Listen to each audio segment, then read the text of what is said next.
안전성이 있는 그런 백신들이 접종되고 있다고 판단하고 있습니다. 부작용이 발생할 경우에 정부가 충분히 보상하게 된다. 대통령과 방역을 책임진 질병청장 모두 똑같은 말을 반복했습니다. 우리는 코로나 백신이 안전하다고 판단한다. 국민들은 정부를 믿었습니다. 우리나라의 접종률은 80%를 육박할 정도로 높은 수치를 보였습니다.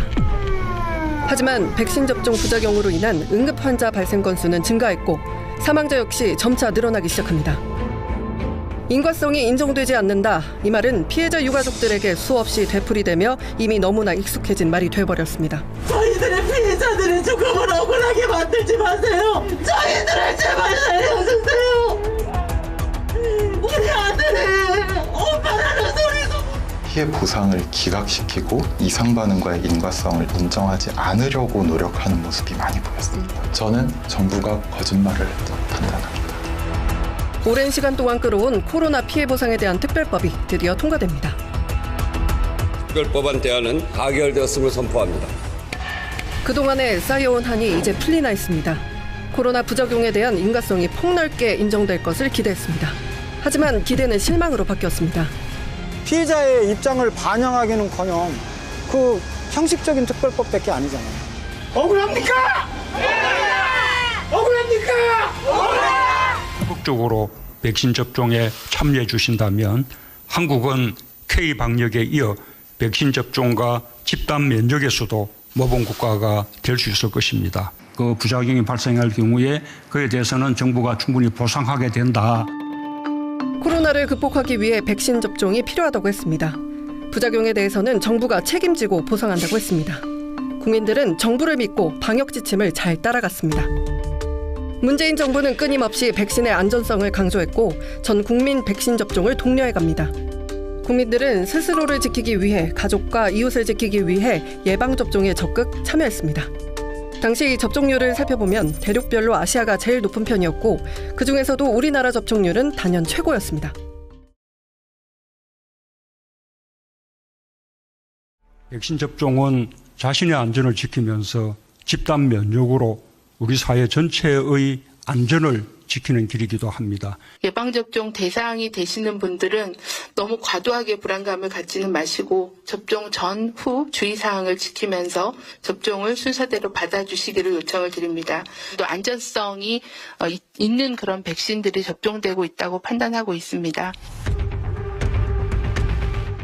2021년 1월 문재인 대통령은 부작용에 대해서 우리 정부가 전적으로 책임지겠다며 국민들이 백신 부작용에 대한 보상을 받지 못해 개인이 일방적으로 피해를 입는 일은 없도록 하겠다고 굳게 약속했습니다.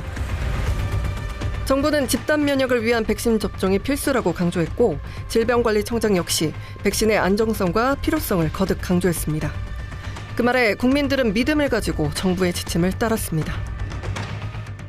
코백의 주장에 따르면 부작용으로 숨진 사망자는 2,792명에 달합니다. 정부의 방역 지침에 따라 백신을 맞았지만 목숨을 잃거나 심각한 부작용으로 평범한 일상생활이 불가능해진 이들이 다시 거리에 섰습니다. 4년이 지난 지금도 믿어지지 않습니다. 시간이 지나면 익숙해지고 무뎌질 줄 알았지만 아니었습니다. 왜 이렇게 됐을까를 생각하면 거슬러 올라가면 백신 접종을 말리지 못한 2차 접종을 말리지 못한 저를 탓하게 되는 거예요. 저를 용서할 수가 없고 그래서 아마 저는 죽는 순간까지도 아마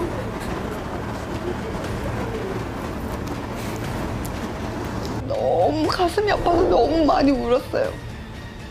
슬프다는 거예요. 위중한 상태까지 갔다가 다행히 목숨을 건진 사람도 극심한 후유증 때문에 예전의 모습을 찾지 못했습니다. 곁을 지키는 가족은 더 없는 고통에 신음하고 있었습니다. 여기 어디야? 응? 여기 어디야? 저도 안 못 알아보고 사람도 못 알아보고 아무것도 본인이 할 수 있는 게 단 하나도 없는데 딸아이 인생이 다 무너졌는데 어느 부모가 마음이 안 아프겠습니까? 백신 피해자들의 고통을 해결하지 못하는 우리. 무엇이 문제일까요? 정부는 우리의 목소리를 듣지 않았고 특별법은 형식일 뿐이라고 코백회 회원들은 입을 모아 말합니다. 저 수많은 피해자들의 영정사진 밑에는 그들의 목숨을 앗아간 백신의 이름이 적혀져 있습니다. 사실 우연히 발생한 사건의 피해자들이 아닙니다. 이 무능하고 민생에 무관심한 가짜 보수 정권의 피해자입니다.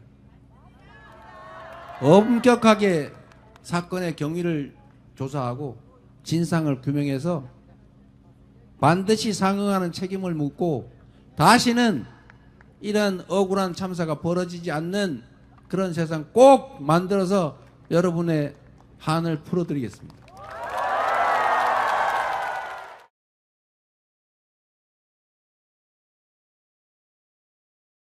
어서 오십시오. 환영합니다. Hi, please. It is a pleasure. Great to meet you. 반갑습니다. Maybe proceed? 네.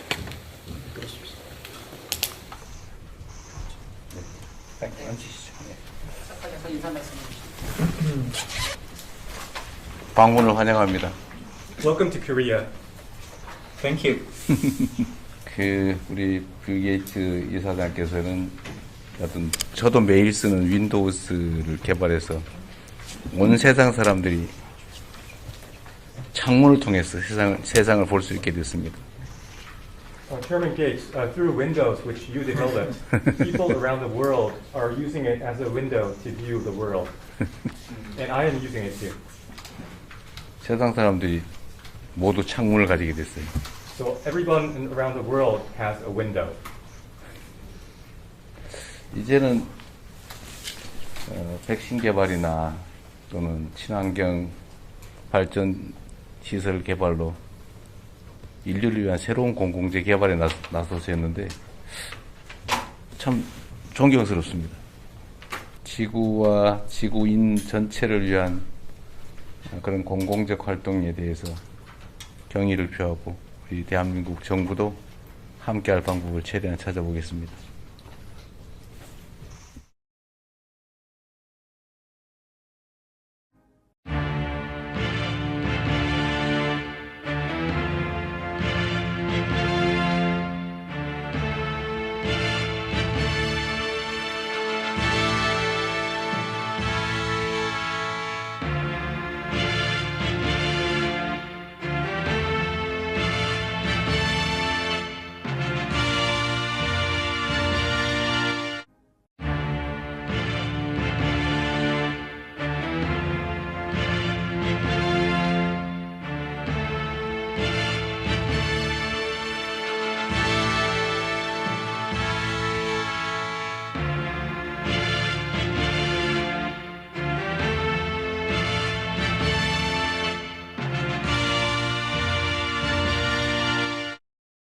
I asked, how did you think to research that? Because they knew in 2005 with SARS-1 that spike protein alone, without the virus, would be enough to harm an animal.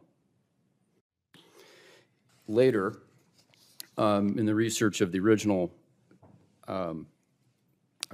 novel bat human coronavirus, this is the 2015 research at UNC with Dr. Ralph Barrick, NIH, and Wuhan Labs. That was the gain of function research, and so they had a SARS virus that became more lethal, more transmissible.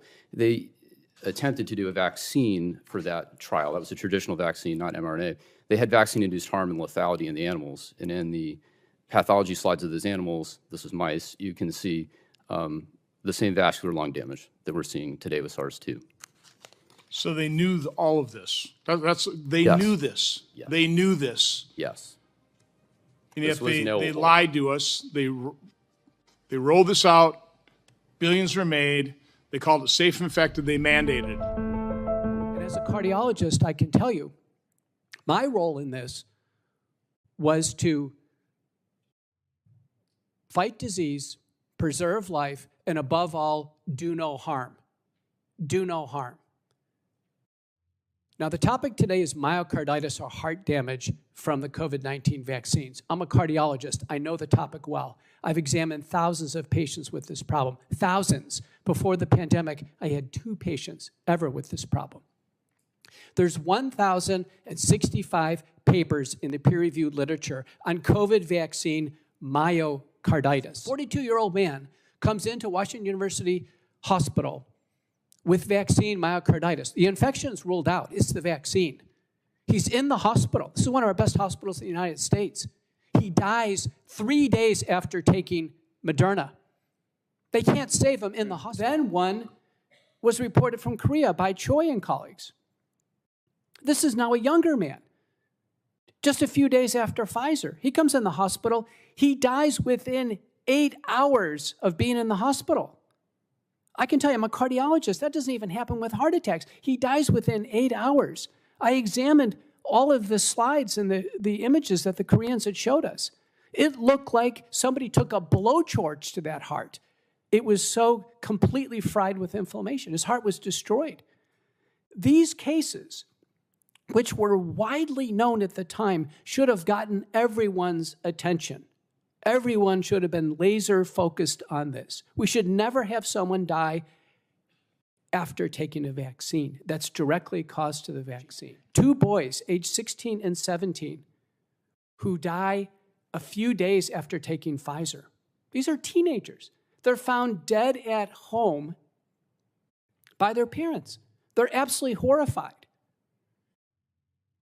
They request an autopsy. They call in University of Michigan and University of Minnesota to look over what are they finding at autopsy.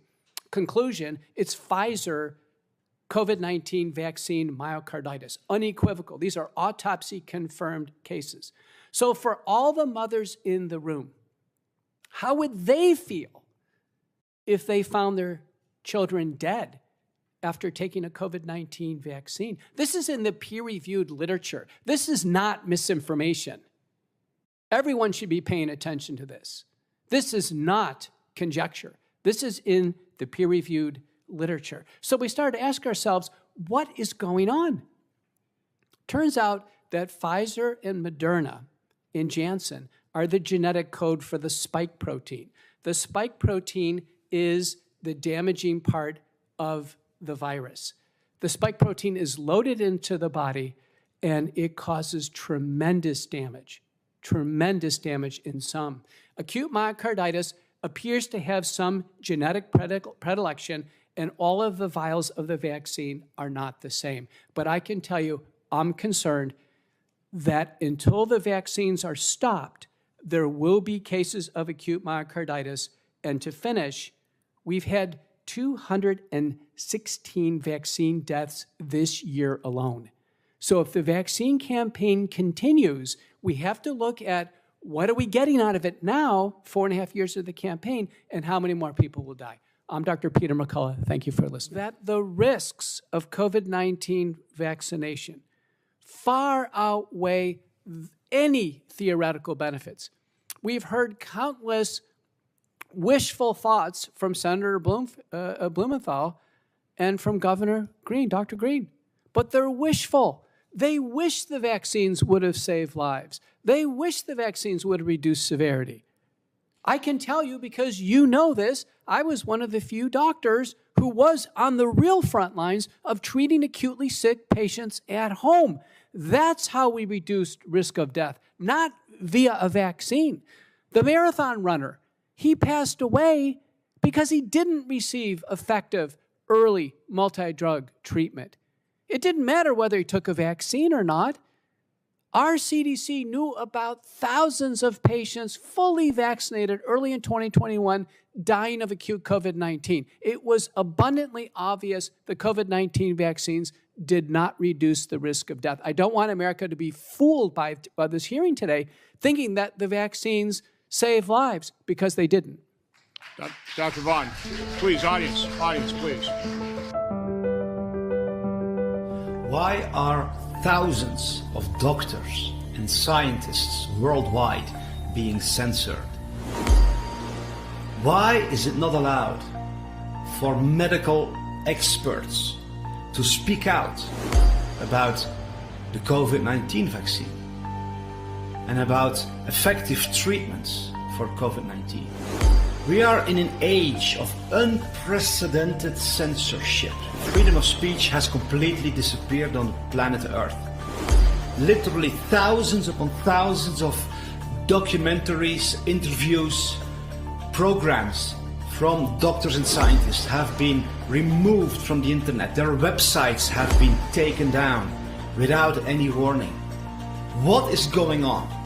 Why is there such an aggressive push for a vaccine for COVID-19? Why is literally every successful treatment for COVID-19 being banned from so many countries? There is something going on. Very excited to be here, and I feel it's very urgent that we get this information out to everyone.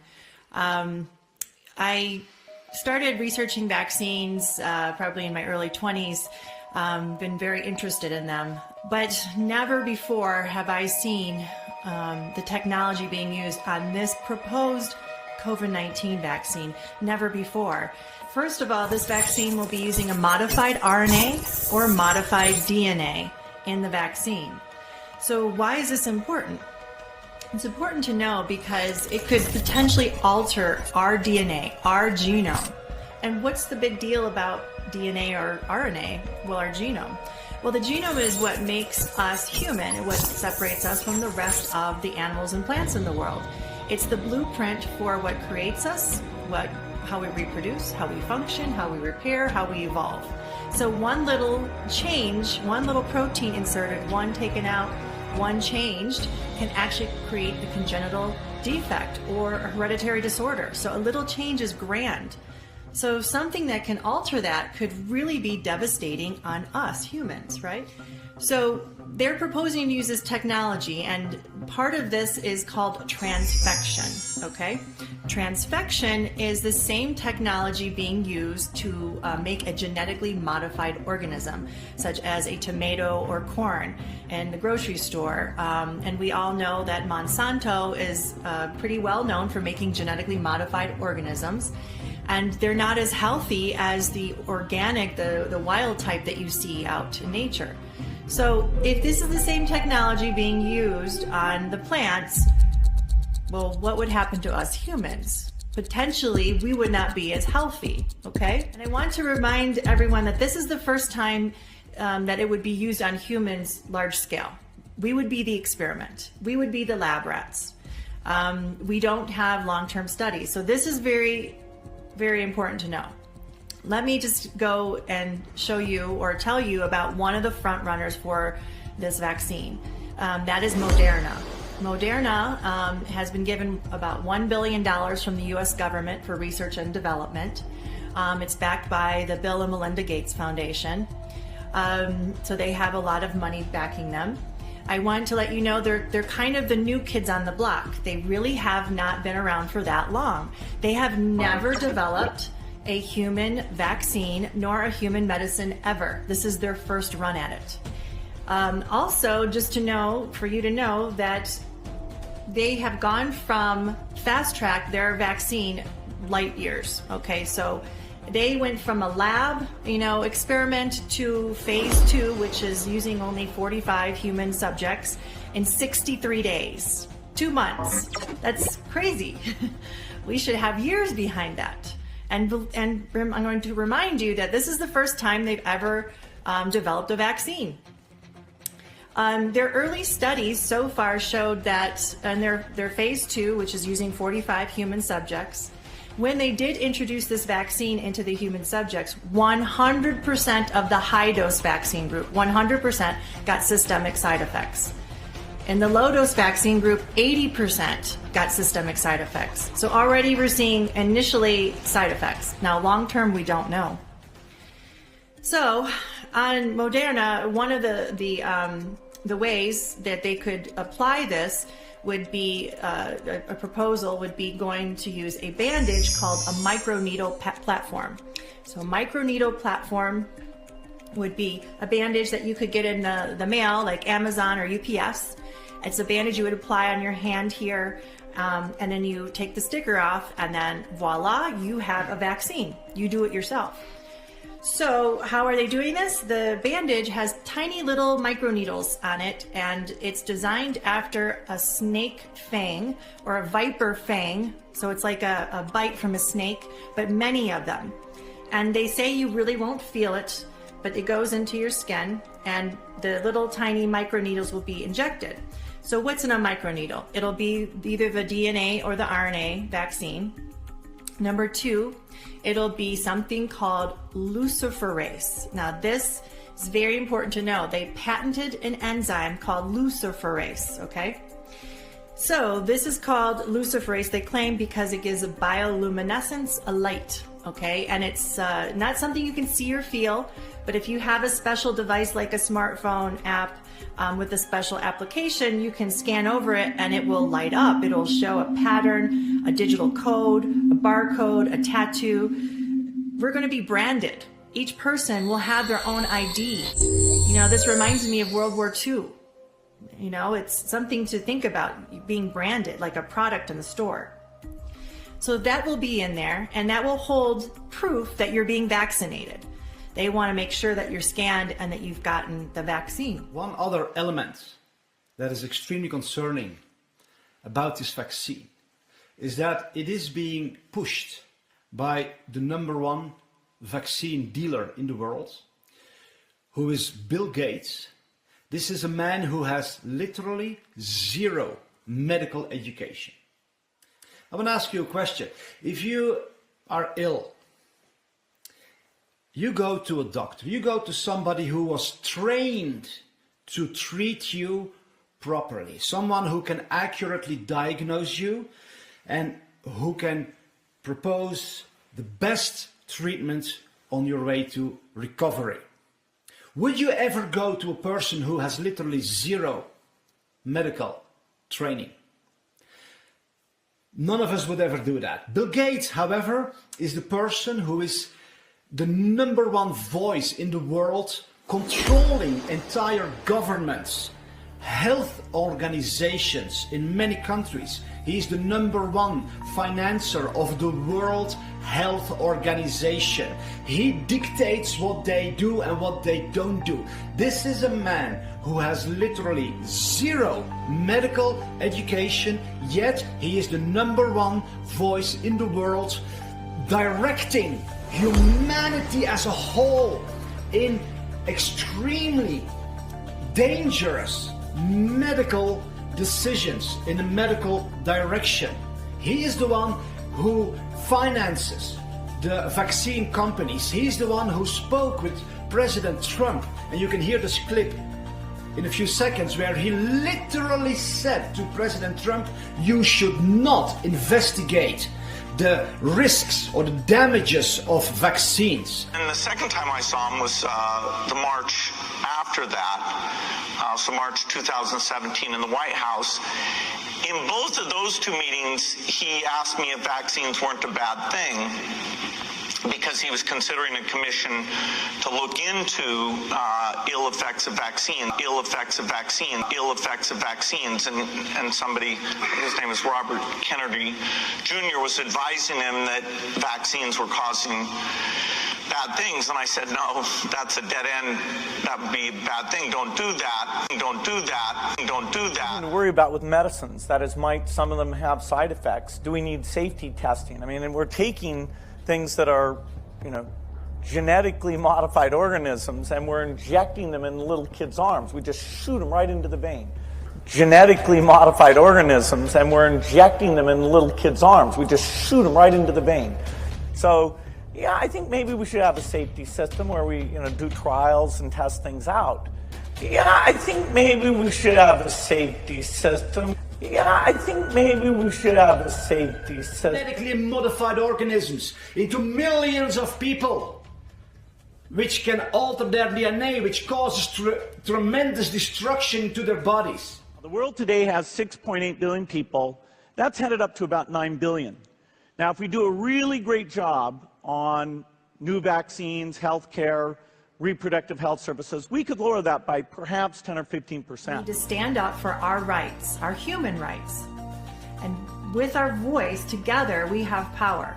Because the people that are in charge of our health right now and powers of position are not out in our best interest. We are not going by scientific methodology, good sound science. Why is that? Why are they introducing technologies that they're not talking about on the major media?